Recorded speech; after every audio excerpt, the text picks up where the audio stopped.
Che cosa non ti piace del colore che indossi adesso?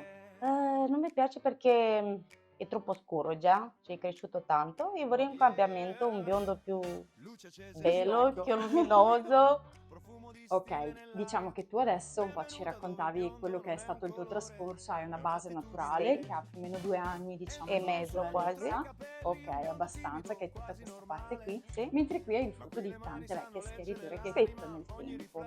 Abbiamo già scelto un effetto che poi faremo vedere a è risultato appena finito. smetto. E bene, noi non vediamo l'ora di trattare i tuoi bellissimi capelli. E grazie mille. Ma tu ci credevi a No, questo risultato sinceramente con la prima schiaritura? neanche Neanche lontanamente immaginato. immaginato. Quindi possiamo dire di aver superato le aspettative.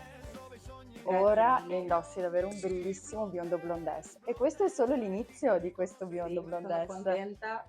Grazie Xana. Grazie a voi.